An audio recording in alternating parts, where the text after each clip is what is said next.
travelling along the world's longest river, the Nile, 4,000 miles from sea to source. It's the most remarkable journey I've ever made. Wow, it's so busy. It started 2 months ago in Egypt. It's pretty unspoiled, isn't it? Since then, we've met the Nile's most fearsome beast. Leave my sandals on so the crocodile's got something to eat. Discovered Sudan's hidden beauty secret. It's like being Joan of Arc going out to choose which wood to be burnt on. Met Ethiopia's Olympic hopefuls. Now you are all my daughters. Hishi! And thought about never going home. I've got to leave Ethiopia now. It pretty much breaks my heart. We're nearing the end of the journey, with just 1,000 miles to go to reach the longest source of the Nile. Here we are. Oh my gosh!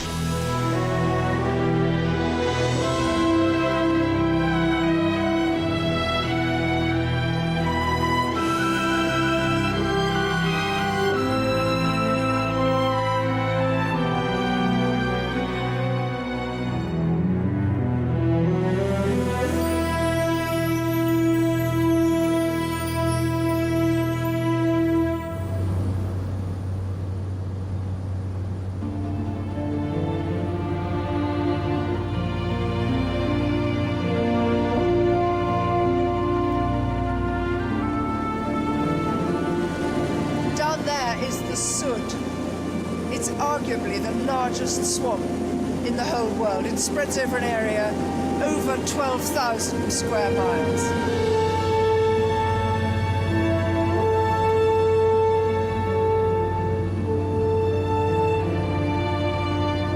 The Sud is composed of sort of huge floating wodges of papyrus. Completely impenetrable, the Nile pours itself into the Sud, spreads out, and this vast sponge just sucks it up.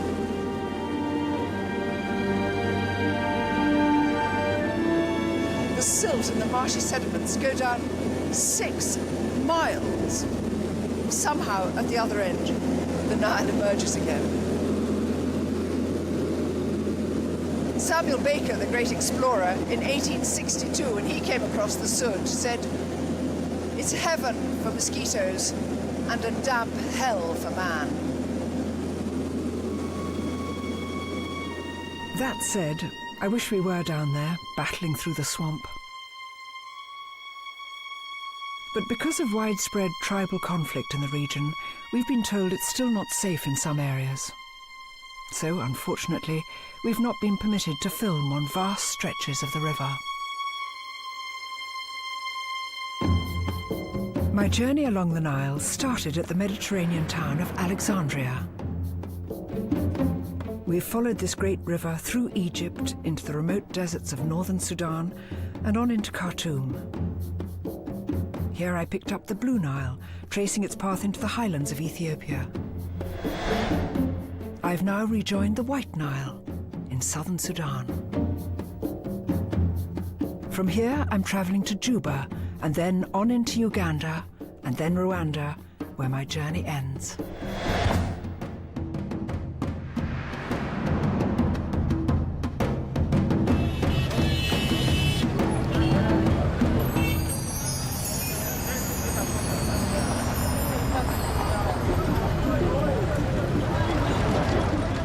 Juba is the seat of government for southern Sudan.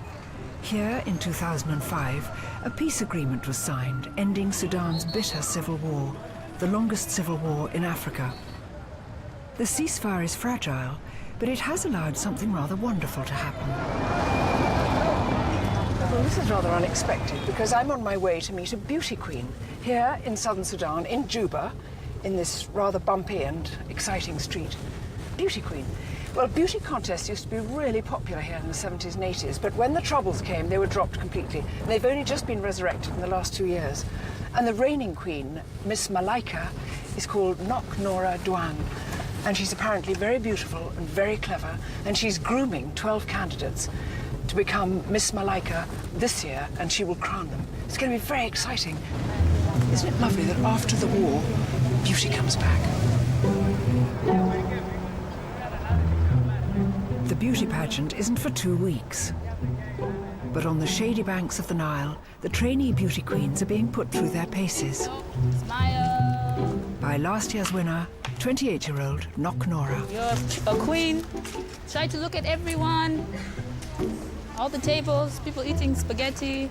I think it's the hardest thing to remember is this thing of smiling Yeah. and looking around the room.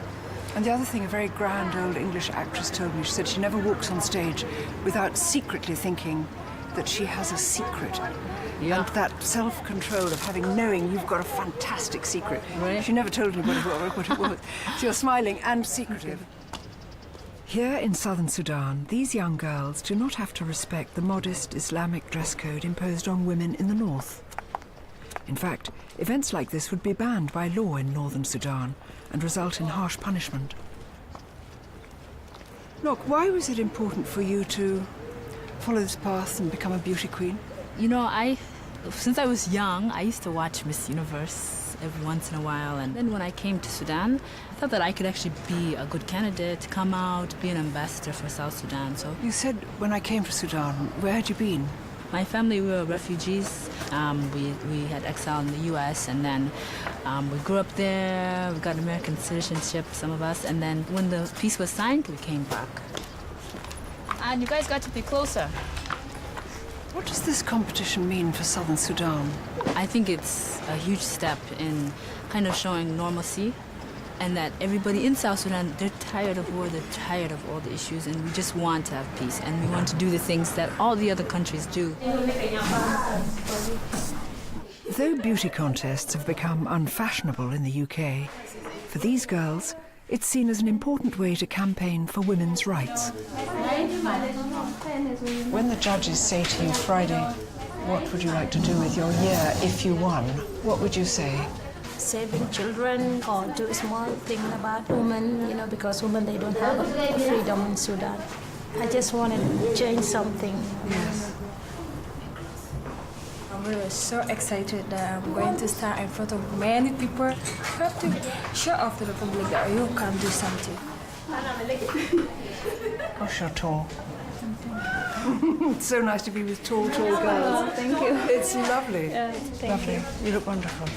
God, wouldn't you just wish that to be in a beauty competition, all you had to do is just powder your gorgeous face, that's all.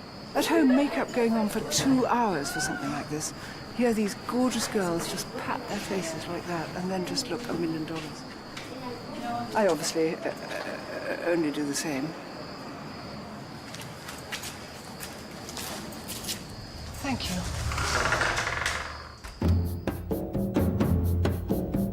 The next day, I leave southern Sudan for Uganda, following the river to the head of Lake Albert.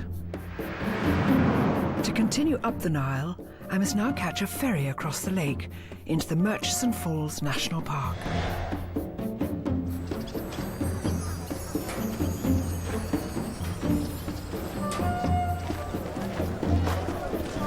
Small roadside markets are dotted everywhere in Uganda. They sell everything from mangoes to nuts to a uniquely African snack. I thought I might buy some cassava. In the same way we grow potatoes, these people grow cassava. Which is the best? Because I've never had cassava before. What is the nicest? This tuber is Africa's most important crop. Just break and eat it like this? It can be grown almost anywhere, even during a drought, when other crops fail. How is it? Delicious. Thank you very much. Thank you. Okay, that's actually going to be speechless. It's completely kind of like flour. My mouth is filled up with quietness. Okay, so when you're on the boat there, smoking is not allowed on the ferry. I want to That's our ferry over there. We're all going to fit on. When you reach on the ferry, everybody, you have to put on the life jacket. Will we all fit on? All the lorries, all the people? There's not very much space. Will we be all like this inside? No. No, it's okay. It's okay, yeah. But you don't have capsizing. You don't have accidents. No. That one, we have not yet done it. Yeah, this ferry is now 11 years, but it's nothing of that sort.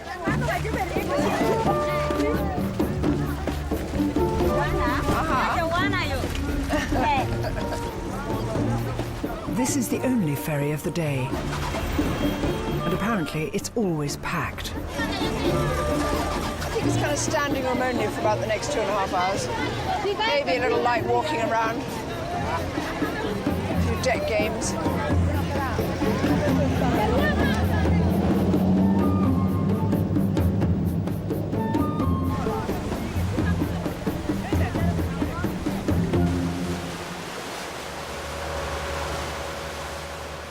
The lake is named after Queen Victoria's husband, Prince Albert, and the ferry is now en route to a huge river delta created by the Nile.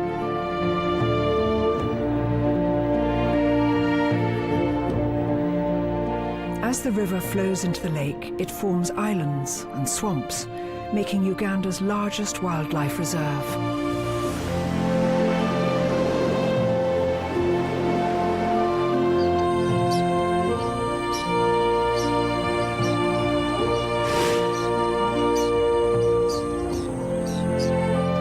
First time on my journey, I'm going to get a chance to watch the impressive animals that live in the Nile.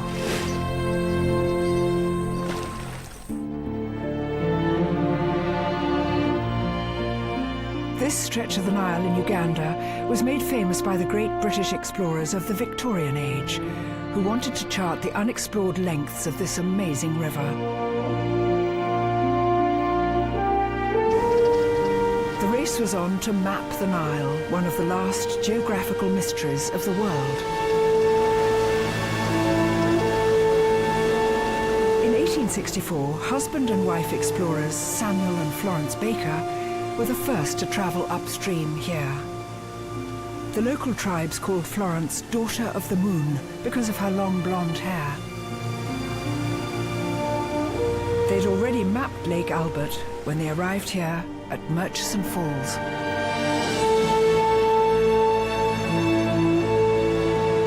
Samuel Baker wrote, "I could distinctly hear the roar of water, and upon rounding the corner, a magnificent sight burst upon us."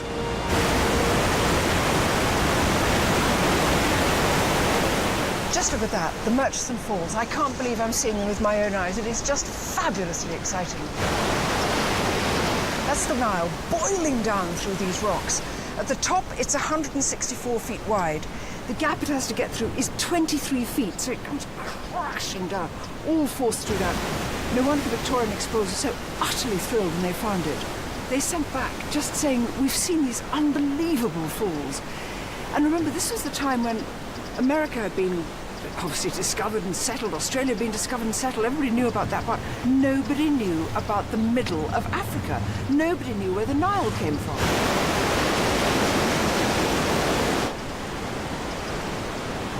Baker said these are the most important falls on the whole of the River Nile. And he named them after the president of the Royal Geographical Society, a fantastic body which then, as now, still sponsors the great explorations of the world.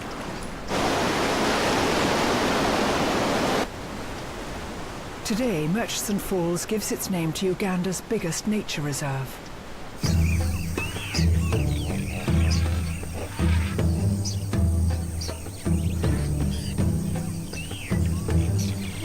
It covers an area just larger than Cornwall and is home to the great creatures of African wildlife. Running through the heart of the park is the River Nile.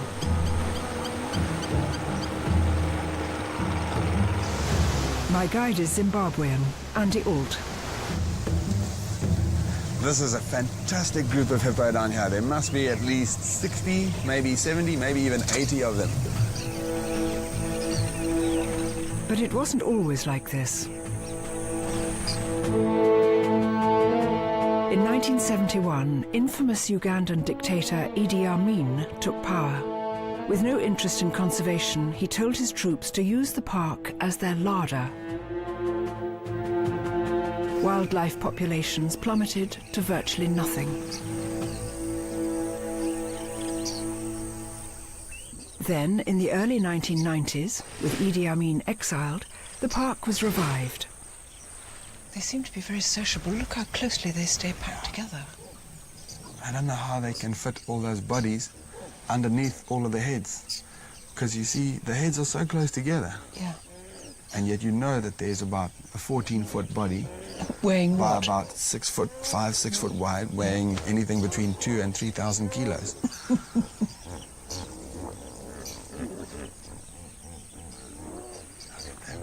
I just love them. They're so lovely with their big folds.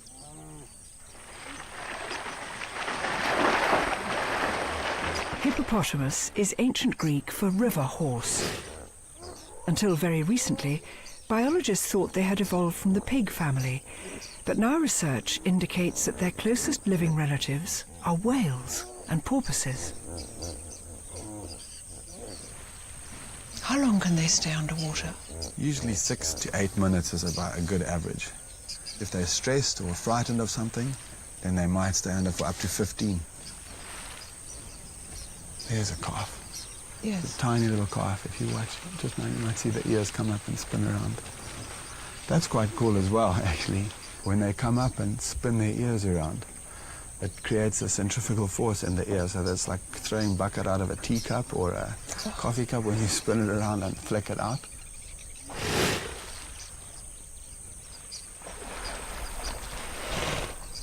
It's just so incredibly exciting sitting here with them disappearing. You can't really tell where they're going to pop up, and suddenly this huge head the size of a small car arrives. Ears going like that. I've heard they're pretty fast on land, is that right? Yeah, up to about 40 kilometers an hour running. That's the equivalent speed of an Olympic sprinter. And surprisingly, hippos are one of the most dangerous animals in the Nile, quite capable of upturning a boat and crushing a man to death between their powerful jaws.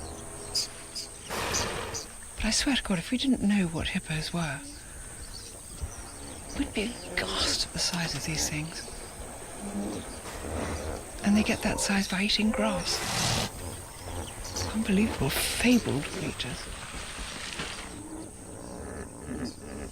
A couple of waterbuck bulls and a waterbuck female hiding in the grass down there. Yeah, you see that displaying. See how he's bending his neck? Yes. Arching his neck. Now the youngster's being very submissive because he's just learning some of the sparring technique, I think. Looking at it, but the big bully, he's being quite certain.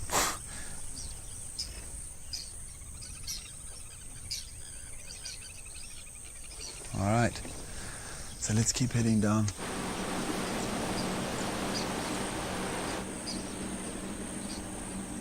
We push on along the river, dwarfed by huge floating papyrus islands. This was the stuff Victorian explorers dreaded, as it made river travel almost impossible. The swamp provides a haven for animals, including Uganda's largest, rarest, and most extraordinary bird. I never thought we'd see one of these. It's a shoebill.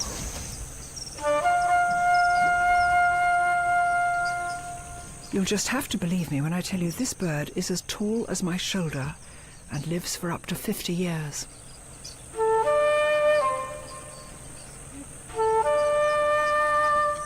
That's extraordinary. It's literally like seeing a pterodactyl or something. Just phenomenal.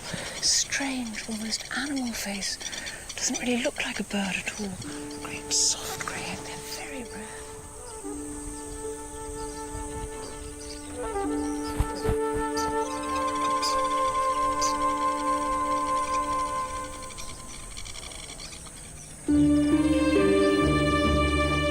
Then we spot the creature that's eluded us all the way along the Nile.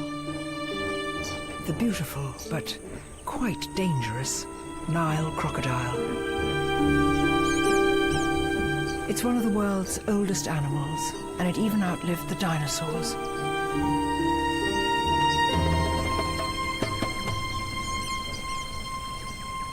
Andy, why has it got its mouth wide open? Temperature regulation. temperature regulation. You'll see them quite often, just particularly on a hot day. They'll be lying there with their mouth open to let the heat dissipate.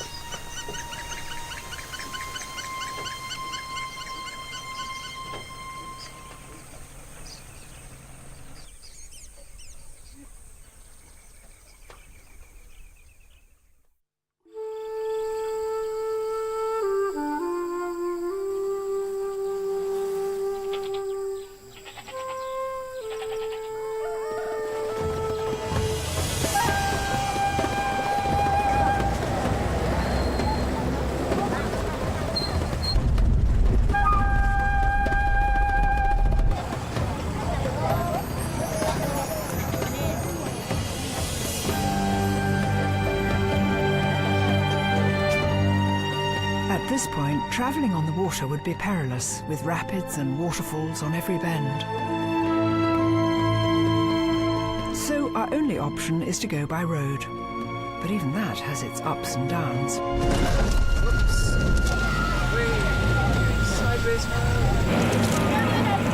Made much worse by recent rain.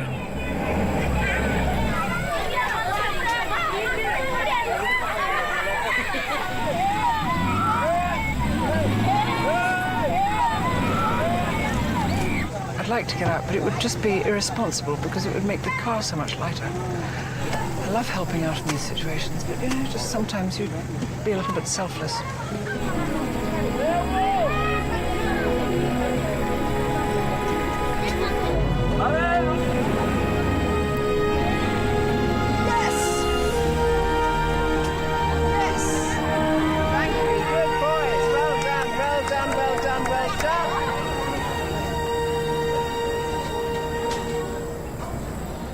Just up the road from here is a remarkable organisation that's successfully breeding one of Africa's most endangered species.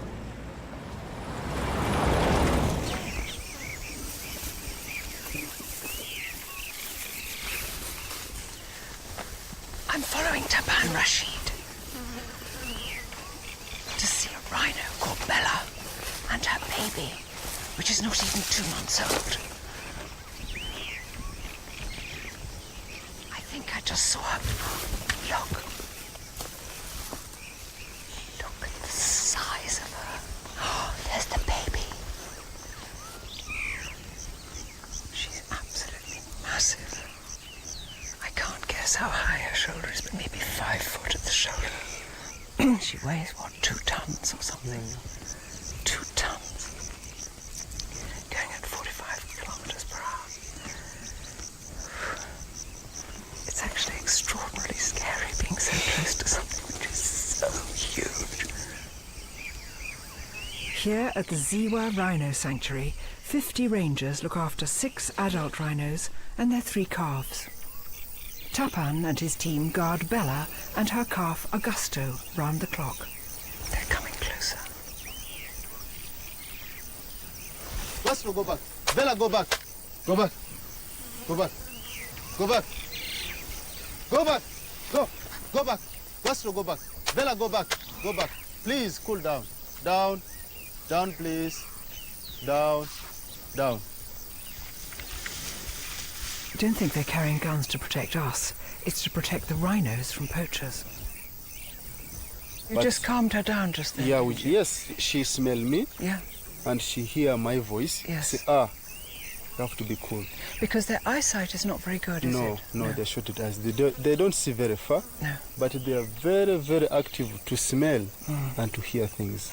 Yes. You can see the ears ever like that's like antenna. Listening and listening. Yeah, listening to people. White rhinos actually get their name from the Afrikaans word white, which means wide. It refers to their wide mouths, which are different to the hooked mouths of their cousin, the black rhino. It's perfectly adapted to grazing the grass of the African plain. Here she comes. La la la, just walking very smoothly away. Okay, Tapa. Go back. Go back. Go back. Go back. Cool down. Cool. Bella, cool. The reason I'm so scared is that as a mother, Bella's job is to kill us if we get too close to her baby. See, seems awfully cowardly, but I just sort of... I'm always anxious around big wild animals because they're unpredictable. Here comes a buster again. Go back. Go back. Go back. Extremely disobedient and very big baby. Go. With a mother who's... Go back. Go. Go. Go back. Cool down. Cool. Cool. Bella, cool. Cool. White rhino in Uganda had been hunted to extinction by 1980. Today, poachers are still after the rhino's horn, which can sell for up to £250,000 each. Can you imagine killing an animal like this? It's unbearable, isn't it? Just remove this small thing. Yeah. Look, I'm not a doctor, but I can tell you, it doesn't work. Aphrodisiacs from horn, it just doesn't work, so drop it. Just lose it. Lose that idea. Send it across the Far East, this message. It doesn't work, so stop it. It's the sweetest thing. He seems to be eating the mud now.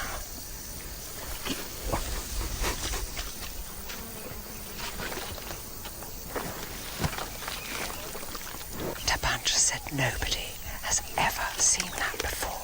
Bella wallowing like that. Nobody's seen that before.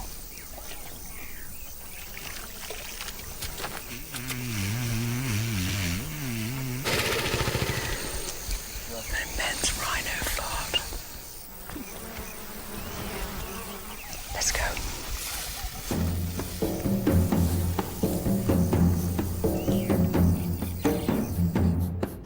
So far on my journey in Uganda, I've crossed Lake Albert and followed the Nile upstream, passing the magnificent Murchison Falls.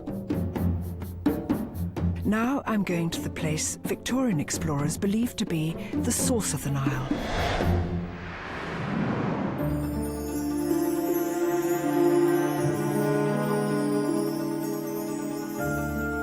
This is Africa's largest lake. Originally called Nalubale, it was renamed after Queen Victoria. It's the size of Ireland. Its shoreline is over 2,000 miles long. Right on the northern edge of the lake, the River Nile starts. Here, where the water flows out from the lake, the Nile begins its mammoth journey, all the way to the Mediterranean.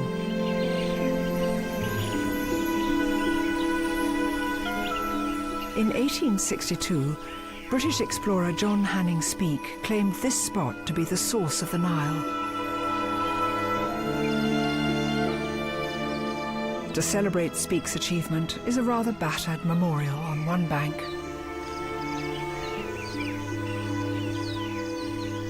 And on the other, a more polished statue to Gandhi. This was one of several places around the world where India's spiritual leader had his ashes scattered. Just below his statue, boat drivers tout for trade to take you to the source.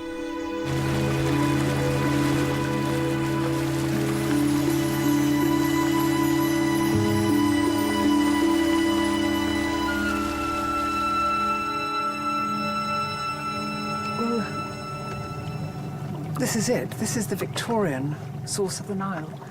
1862, when John Hanning Speke, who'd been searching and searching, came across this river pouring out of this massive lake. You can just see the beginning of it coming from round there. And this was officially named the source of the Nile. Quite extraordinary to be here. Well, it's such a beautiful place, and those explorers went through such hardship. They slogged and thought and checked and travelled, and I can imagine the sense of achievement, because people had been hunting for the source of the Nile for hundreds and hundreds and maybe even thousands of years. The ancient Greeks knew about it, the Romans knew about it, the Egyptians knew about it. People had come down and been blocked by the Sud, gone back again. They must have been jubilant when they found this and could say, yes, this is it. But oh, John Hanning Speke, if I had a glass, I'd raise it to you now. What a fabulous achievement.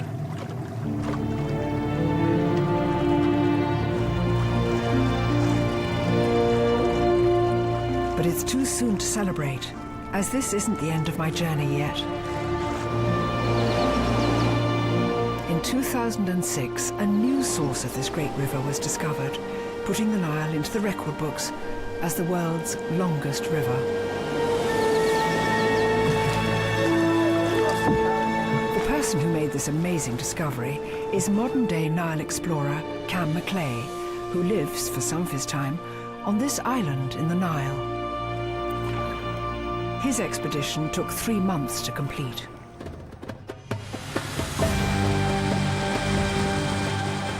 Cam and 2 friends were the first to travel the entire length of the Nile, from the Mediterranean to its furthest source in Rwanda.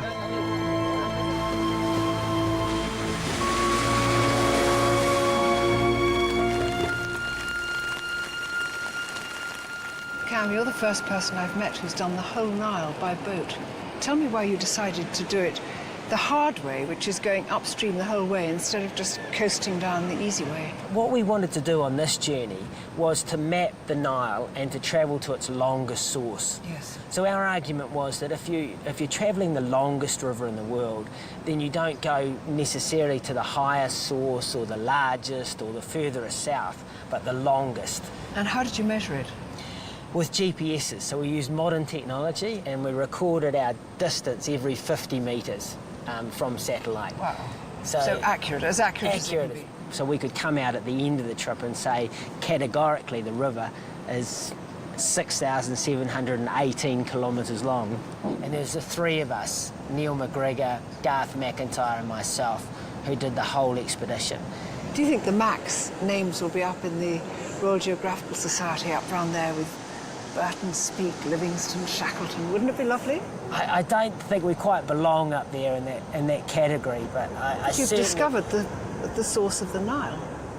Yeah, I feel very proud of what we did, and I'm very proud of the fact that it's now in writing for our children to read and my grandchildren perhaps. But I think the thing is that it's our journey was very different to the Victorian explorers, and it was very hard in its own way, but it's in a whole different league to what they did. This is one of the 3 Zap cats that carried Cam and his team 4,000 miles along the Nile. It would have earlier explorers turning green with envy.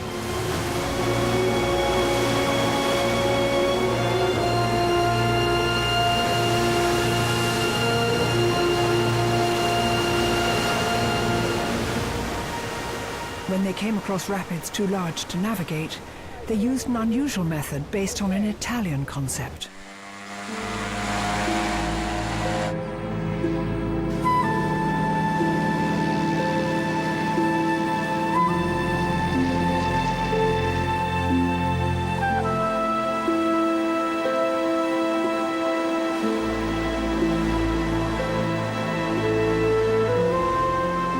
When this wasn't possible, they had to resort to other means. Okay, that's good.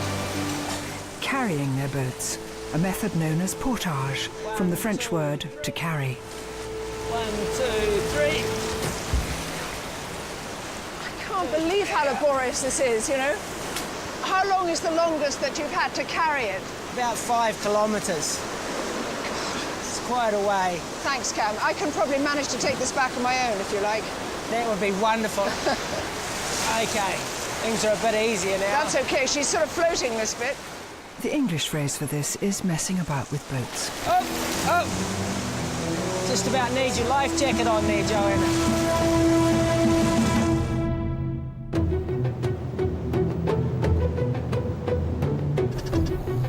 Modern-day Nile explorer Cam Maclay has brought me to Rwanda to go on an expedition to see the furthest source of the Nile that he discovered in 2006.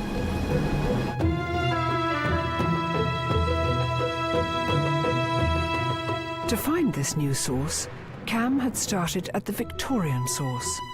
From here, he drew an imaginary line across the lake to the mouth of the longest tributary. He then followed the Rukarara River to where it rises in the mountains of the Nyungwe forest.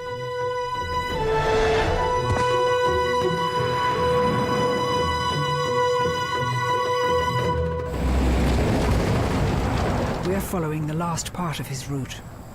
From the edge of the Nyungwe forest, we get ready to walk the final 3 miles to the source. I'm just going to change this, what I've got in here, put on my boots.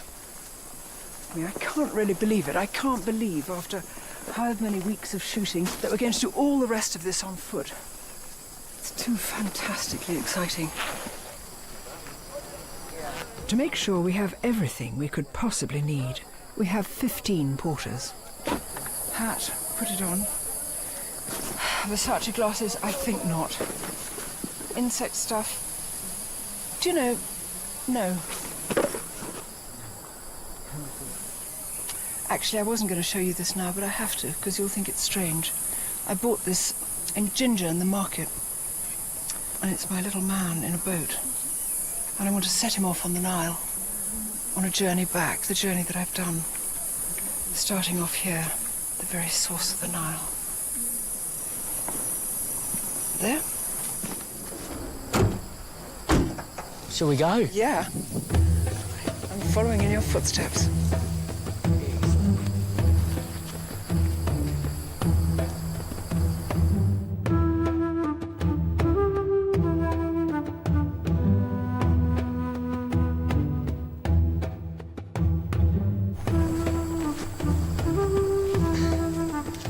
We're getting up high now. Yeah. This is extraordinary. I hadn't really thought of it being at 7,600 feet. Yes. Height of Addis Ababa. It's incredible, isn't it? Amazing.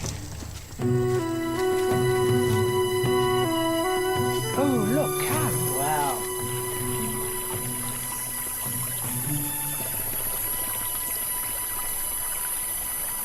What we did is we moved further upstream from here and got to a point where we said, well, there's a perceptible flow of water here, but really, we can't go any further. And We're going up there. we're going up there.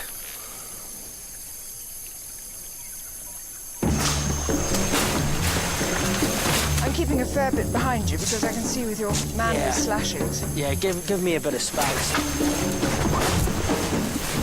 These are the perfect thing for here. You can cut where you can't see, and if you need to, you can stop and have a shave. Staggeringly hard to get over this enormous obstacle.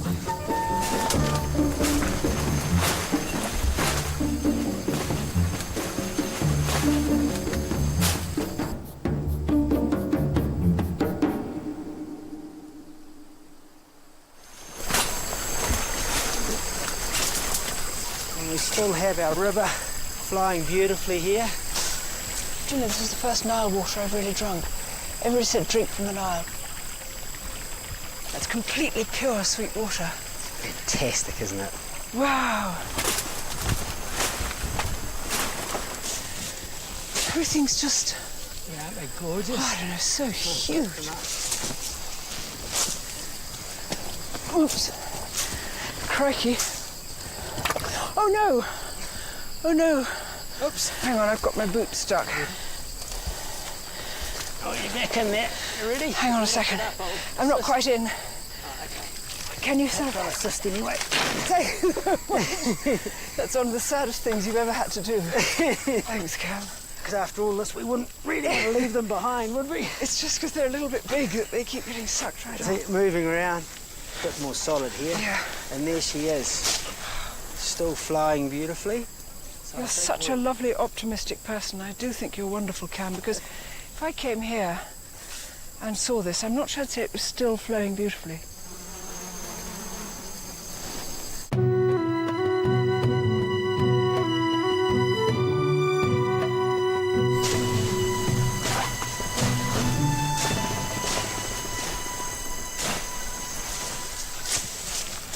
Okay, we're getting very close now.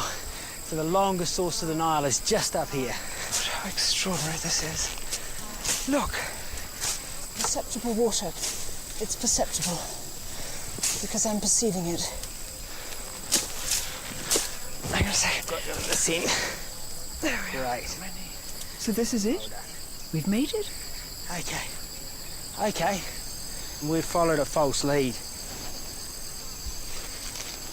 I lost the water down there, so I was going to look for it again, but I think we may lose it completely just up here.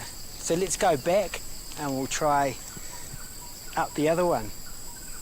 Look for our perceptible flow.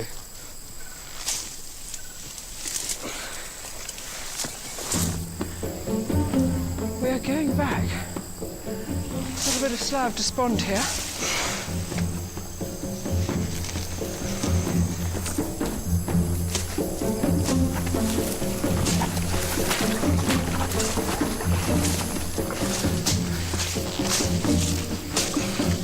I have to say, I'm sort of just beginning to wonder about the sanity of this venture.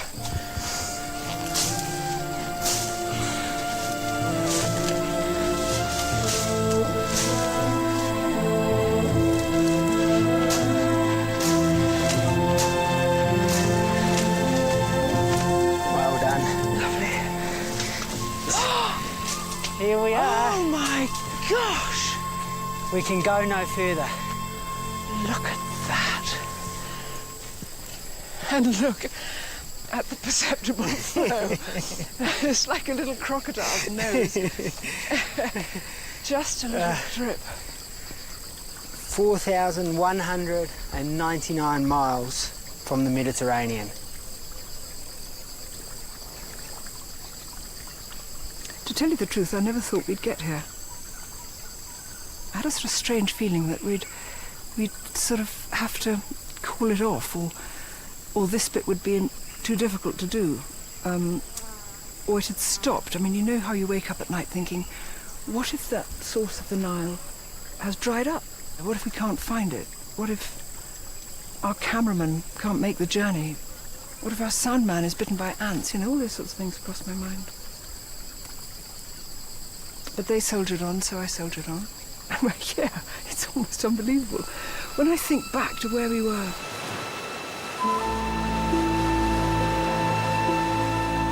Following this immense river through 5 countries, crossing 32 degrees of latitude, travelling more than 4,000 miles, has been humbling. One thing I half knew has been reinforced, that without water, we couldn't survive. Shut up.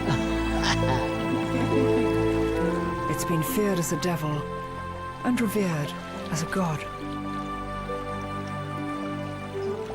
It has transported goods and passengers in war and peace.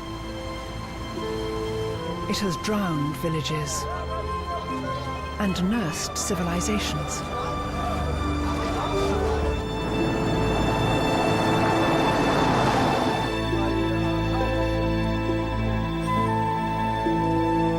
Life to the deserts and has seen fortunes rise and fall.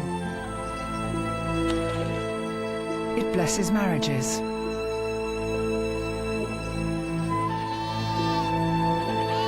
It brings hope for the future.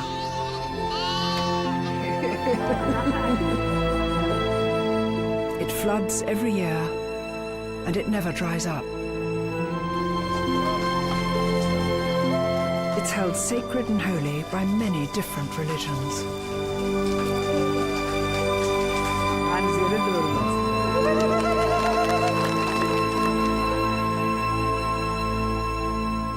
I can't believe it, how such a huge river starts so quietly. I think I've been told that this water takes 3.5 months to get to the Mediterranean. And I brought my little guy in his little boat because I wanted him to do the journey that we've done, but in reverse, the proper way, following the flow of the water, which starts here, a journey of 4,199 miles, the longest river in the world. I mean, I think rushing water is going to come here later, and I'm going to leave him here. I'm going to settle him here, so when the next rain falls, he'll start his journey. He's thinking, pensive, thinking of his long journey ahead. I think I'm just going to help him over the first bit. Into that bit. No, he says, don't push him. I'm thinking, okay, we're just a little bit there. You could almost feel he was floating. You could almost feel he was...